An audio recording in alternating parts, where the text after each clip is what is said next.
안녕하세요, 백기라입니다. 다시 안정권에 들어왔습니다. 현재 도착까지 약 100분 정도 남겨놓은 거고요. 거리는 150km네요.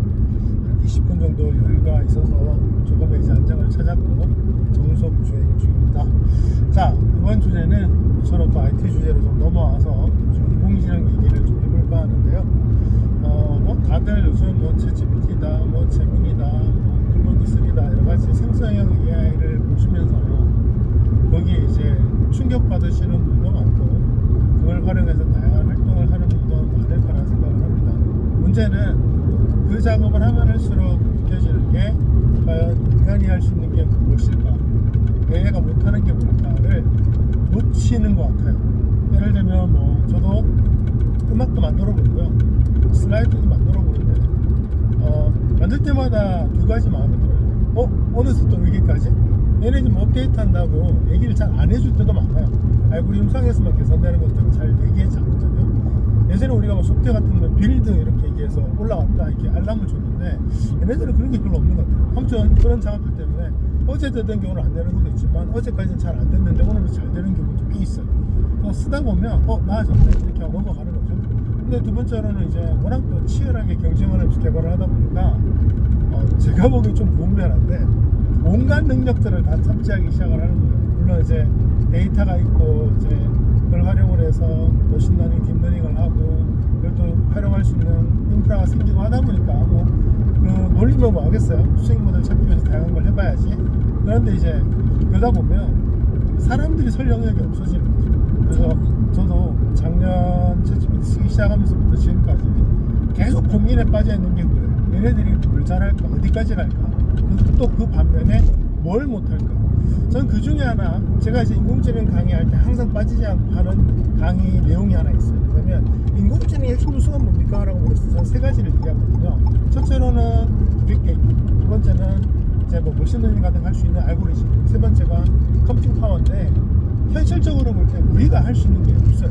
거의 대부분 빅데이터, 알고리즘, 우리가 알고리즘 여러분 여기서 말하는 알고리즘은 일반 석박사들도 함부로 손댈 수 있는 그런 알고리즘이 아닙니다. 굉장히 어렵고 많은 연구가 필요하죠. 그리고 이제 그 컴퓨팅 파워는 어마어마하죠. 여러분 엔비디아 솔루션 지금 세트 하나는 한 1억 정도 들어가면 제일 싼 게 칩 하나가 몇 천만 원씩 하니까. 그래서 이게 개인들이 장착할 수 있는 게 아니에요. 그런데 이제 최근에 이런 얘기가 나오기 시작했습니다. 2025년이 되면 사실상 현재 존재하는 AI들이 학습할 수 있는 데이터가 한계가 올 것이다. 물론 저는 이게 일반적인 얘기고 예를 들면 마이크로소프트라든가 구글이나 이런 회사들은 조금 다를 수 있다고 생각을 하는데, 아무튼 현재 디지털화되어 있는 데이터 어마어마할 텐데 그 데이터를 거의 다 학습하고 나면 AI가 한계에 부딪힌다. 그 말은 뭐예요? AI의 성능이 한계가 온다는 얘기도 되는 거죠.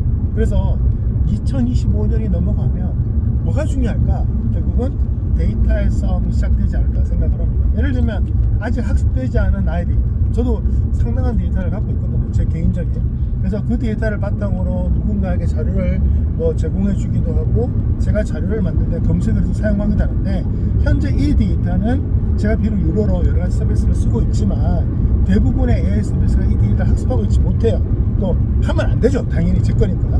그런 점에서 볼 때 2025년이 넘어가면 학습 가능한 데이터가 거의 사실상 고갈이 되면 또 얘네들의 이 데이터 규모가 어마어마합니다. 그때 과연 누가 혜택을 볼 것인가? 제가 보기에는 이제 데이터를 많이 가지고 있는 개인들이 혜택을 보기 시작하지 않을까 생각을 합니다. 그리고 기업들도 마찬가지입니다. 그래서 약 1년쯤 지나고 나면 결국은 양질의 데이터를 잘 정리했던 기업들이 혹은 개인들이 다시 주도권을 잡고 수익을 내는 모델로 넘어서지 않을까 생각을 합니다.